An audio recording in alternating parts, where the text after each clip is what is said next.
Hi friends, welcome back to Jaya's recipes. അപ്പോൾ ഞാൻ എളുപ്പത്തിൽ ഉണ്ടാക്കാൻ പറ്റുന്ന ഒരു അവൽ കൊണ്ടുള്ളൊരു മിക്സ്ചറാണ് കാണിക്കുന്നത്. മറ്റ് സാധാരണ നമ്മൾ മിക്സ്ചർ ഉണ്ടാക്കുമ്പോഴൊക്കെ കുറേ ടൈം എടുത്തിട്ടാണ് ഉണ്ടാക്കുക. ഇത് നമുക്ക് പെട്ടെന്ന് ഉണ്ടാക്കിയെടുക്കാൻ പറ്റും. ഇപ്പോൾ കുട്ടികൾക്കൊക്കെ ഒഴിവുള്ള സമയമാകുമ്പോഴൊക്കെ അവർക്ക് എന്തെങ്കിലും കഴിക്കേണ്ടി വരും. അപ്പോൾ നമുക്ക് സ്നാക്സ് ആയിട്ടൊക്കെ ഉണ്ടാക്കി കൊടുക്കാൻ പറ്റുന്നത് നമുക്ക് വൈകുന്നേരം ചായയുടെ സമയത്തൊക്കെ എളുപ്പത്തിൽ നമുക്ക് പെട്ടെന്ന് ഉണ്ടാക്കിയെടുക്കാൻ പറ്റുന്ന ഒരു അവൽ മിക്സ്ചറാണ് കേട്ടോ അത്. അപ്പോൾ നമുക്കിത് എങ്ങനെയാണ് ഉണ്ടാക്കുന്നത് കണ്ടു നോക്കാം. അപ്പോൾ അതിന് വേണ്ടിയിട്ട് ഞാനൊരു കടായി വെച്ചിട്ടുണ്ട്. അപ്പോൾ ഇത് നല്ല കാസ്റ്റ് അയൺ കടായിയാണ് കേട്ടോ അത്. അപ്പോൾ അതിൽ നമുക്ക് പെട്ടെന്ന് ഉണ്ടാക്കിയെടുക്കാൻ പറ്റും. അപ്പോൾ നല്ല അടികട്ടിയുള്ള കടായി ആണെങ്കിൽ ഇത് ഉണ്ടാക്കിയെടുക്കാൻ ഒട്ടും സമയത്തിൽ തന്നെ പെട്ടെന്ന് ചൂടാകുമ്പോൾ അവൽ നമുക്ക് പെട്ടെന്ന് മൊരിച്ചെടുക്കാൻ പറ്റും. കാരണം നമ്മളിത് ഡീപ്പ് ഫ്രൈ ഒന്നും ചെയ്യുന്നില്ല. അപ്പോൾ ഈ കടായിയെക്കുറിച്ച് കുറേ പേര് ചോദിച്ചായിരുന്നു കേട്ടോ. ഇത് കാസ്റ്റ് അയൺ കടായിയാണ്. പിന്നെ ഞാനിതിന് മുന്നേ ലോഡ്ജിൻ്റെയൊക്കെ കടായിയുടെ അതിൻ്റെയൊക്കെ റിവ്യൂ ചെയ്തിട്ടുണ്ട്. ഈ കടായിയുടെ റിവ്യൂ ഞാൻ ഒരു വീഡിയോ മാത്രമായിട്ട് അതിൽ ചെയ്തിട്ടുണ്ട്, ഒരു ഗ്രീൻ പീസ് കറിയുടെ കൂടെ. പിന്നെ ഞാൻ കോവയ്ക്ക മെഴുക്ക് പുരട്ടിയൊക്കെ ഈ ഒരു കടായിൽ ഉണ്ടാക്കിയിട്ടാണ് ഞാൻ കാണിച്ചിരിക്കുന്നത്. ഇപ്പോൾ ട്രൈലോണിയം എന്നാണ് കേട്ടോ ഈ ബ്രാൻഡിൻ്റെ പേര്. അവരുടെ ആ വെബ്സൈറ്റിൻ്റെ ലിങ്ക് ഞാൻ കൊടുക്കുന്നുണ്ട്. അപ്പോൾ നിങ്ങളത് ആവശ്യമുള്ളത് ഉള്ളവർ കണ്ടു നോക്കൂ കേട്ടോ. ഇപ്പോൾ ലോഡ്ജിൻ്റെ കടായി എന്ന് പറഞ്ഞാൽ ഭയങ്കര കോസ്റ്റ്ലിയാണ്. അപ്പോൾ അതും എൻ്റെ കയ്യിലുണ്ട്, ഞാൻ നിങ്ങൾക്ക് കാണിച്ചു തന്നിട്ടുണ്ട്. അപ്പോൾ ആ കടായിയുടെയൊക്കെ പകുതി വിലയൊക്കെ കുറവ് വിലയാണ് കേട്ടോ ഈ കടായിക്കുള്ളൂ. നല്ല കടായിയാണ്. അപ്പോൾ അതിൻ്റെ ലിങ്ക് ഞാൻ കൊടുക്കാം. ഡിസ്ക്രിപ്ഷൻ ബോക്സിൽ ഞാനിതിൻ്റെ ലിങ്ക് കൊടുക്കുന്നുണ്ട് കേട്ടോ. അപ്പോൾ നിങ്ങൾക്ക് വേണ്ടവർ കണ്ടു നോക്കൂ. ഇപ്പോൾ കടായി നന്നായിട്ട് ചൂടായി വരുമ്പോൾ ഞാനിതിലേക്ക് കനം കുറഞ്ഞ അവലാണ് ചേർത്തിരിക്കുന്നത്. ഇത് ഞാൻ എന്താ പറയുക, മട്ട അരിയുടെ ആണ് അവൽ ചേർത്തിരിക്കുന്നത് കേട്ടോ. അപ്പോൾ അതിൻ്റെ കളർ കുറച്ച് ഇങ്ങനെയായിരിക്കും, പ്യുവർ വൈറ്റ് അല്ല. അപ്പോൾ നല്ല കനം കുറഞ്ഞ അവലാണ്. അപ്പോൾ ഞാൻ നല്ല പേപ്പർ പോലത്തെ അവലില്ലേ, അതാണ് യൂസ് ചെയ്തിരിക്കുന്നത്. മറ്റേ അവലും വേണമെങ്കിൽ യൂസ് ചെയ്യാം, പ്രശ്നമൊന്നുമില്ല. കട്ടിയുള്ളതും യൂസ് ചെയ്യാം. ഒരു 2 കപ്പിൻ്റെ അടുത്ത്. ഇതിൻ്റെ അളവ് അങ്ങനെ ഇല്ല, നമുക്കിഷ്ടമുള്ളതൊക്കെ ആ ഒരു ക്വാണ്ടിറ്റിയിൽ കുറച്ചായിട്ട് ചേർത്താൽ മതി കേട്ടോ. ഇത് നന്നായിട്ട് മൊരിഞ്ഞ് വരുന്ന വരെ നന്നായിട്ട് ഇതൊന്ന് വറുത്തെടുക്കുക. ഇപ്പോൾ നന്നായിട്ട് മൊരിഞ്ഞ് വന്നിട്ടുണ്ട്, കണ്ടില്ലേ?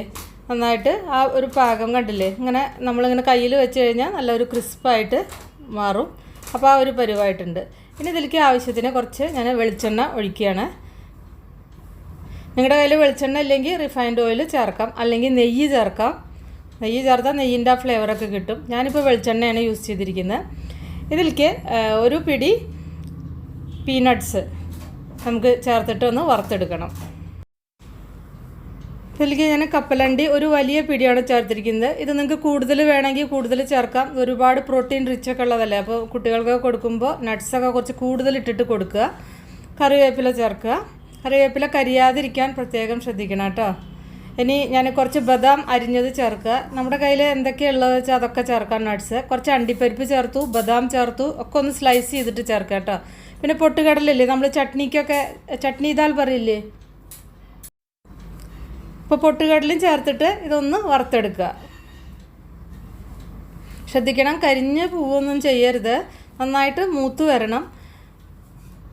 ഈ സമയത്ത് നിങ്ങൾ ഉപയോഗിക്കുന്നത് പച്ച തേങ്ങയാണെങ്കിൽ പച്ച തേങ്ങ സ്ലൈസ് ചെയ്തിട്ട് ചെറുതായിട്ട് കനം കുറച്ച് അരിഞ്ഞിട്ട് ചേർത്തിട്ട് വറുത്തെടുക്കണം. ഞാൻ ചേർക്കുന്ന ഉണക്ക തേങ്ങയാണ് കേട്ടോ. അപ്പോൾ ആ കൊപ്ര പറയില്ലേ, അത് സ്ലൈസ് ചെയ്തതാണ് ഞാൻ ചേർക്കുന്നത്. അപ്പോൾ അത് കണ്ടില്ലേ? അപ്പോൾ ഇതാകുമ്പോൾ വറക്കേണ്ട ആവശ്യമില്ല, ഒന്ന് ജസ്റ്റ് ഒന്ന് ഇളക്കിയെടുത്താൽ മതി. ഇപ്പോൾ നിങ്ങളുടെ കയ്യിൽ പച്ച തേങ്ങ വെച്ചാൽ ആദ്യം അണ്ടിപ്പരിപ്പ് അതുപോലെ തന്നെ കപ്പലണ്ടിയൊക്കെ വറുക്കുന്ന സമയത്ത് നന്നായിട്ട് മൂപ്പിച്ചെടുക്കുക കേട്ടോ.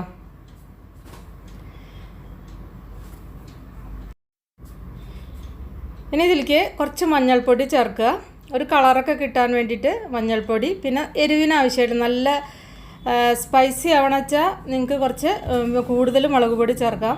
പിന്നെ ഒരു കാര്യം ഞാൻ വിട്ടുപോയത്, ഒരു 2-3 പച്ചമുളക് ആ എണ്ണയിൽ ഒന്ന് വഴറ്റി ഇട്ട് കഴിഞ്ഞാൽ നല്ല ടേസ്റ്റ് ഉണ്ടാവും കേട്ടോ. അപ്പോൾ നിങ്ങൾക്ക് പച്ചമുളക് ഇഷ്ടമാച്ചാൽ പച്ചമുളകും ചേർക്കാം. ഒരു ലേശം കായം പൊടി, സാമ്പാറിലൊക്കെ ഇടുന്ന കായത്തിൻ്റെ പൊടി, ആ മിക്സ്ചറിന് ആ ഒരു ഫ്ലേവർ ഉണ്ടല്ലോ കായത്തിൻ്റെ, അതും കൂടിയും ചേർക്കുക. ഒരു നുള്ള് ചേർത്തിട്ട് കായപ്പൊടിയും ചേർത്തിട്ട് ഒക്കെ ഒന്നും കൂടി നന്നായിട്ട് മിക്സ് ചെയ്യുക. ഞാൻ ഫ്ലെയിമൊക്കെ കുറച്ച് വെച്ചിട്ട് ചെയ്യണം കേട്ടോ. മുളക് പൊടിയൊക്കെ കരിഞ്ഞു പോയി കഴിഞ്ഞാൽ പിന്നെ കയ്പ്പ് രുചി വരും. അപ്പോൾ അത് ആവരുത്. ഇതിലേക്ക് ഞാൻ കുറച്ച് പഞ്ചസാര ചേർക്കുന്നുണ്ട്. ആ ടേസ്റ്റ് ഒന്ന് ബാലൻസ് ചെയ്യാൻ പഞ്ചസാര ചേർക്കുന്നുണ്ട്. അപ്പോൾ പഞ്ചസാര ഒരു സ്പൂൺ ചേർക്കുക കേട്ടോ. പിന്നെ ലാസ്റ്റ് ഉപ്പ് ചേർക്കുന്നുണ്ട് കേട്ടോ. ആ അവലും കൂടി ചേർത്തിട്ട് നന്നായിട്ട് മിക്സ് ചെയ്യുക. ഇപ്പോൾ ഉപ്പും കൂടിയും ചേർത്തിട്ട് നന്നായിട്ട് മിക്സ് ചെയ്ത് കഴിഞ്ഞാൽ നമ്മുടെ അവൽ മിക്സ്ചർ റെഡിയായി. നല്ല സൂപ്പർ ടേസ്റ്റാണ്. ഇപ്പോൾ കുട്ടികളൊക്കെ സ്നാക്സ് വേണമെന്ന് പറഞ്ഞ സമയത്ത് നമ്മളിതൊരു കുറച്ച് ഡബ്ബയിൽ ഉണ്ടാക്കി വെച്ചാൽ കുറേ ദിവസം കേടുവരാതിരിക്കും. ഇതിൻ്റെ മോയ്സ്ചർ കണ്ടൻറ്റ് ഉണ്ടാവാൻ പാടില്ല, അത്രയേ ഉള്ളൂ. അപ്പോൾ അത് കുറേ ദിവസം ഇരിക്കും.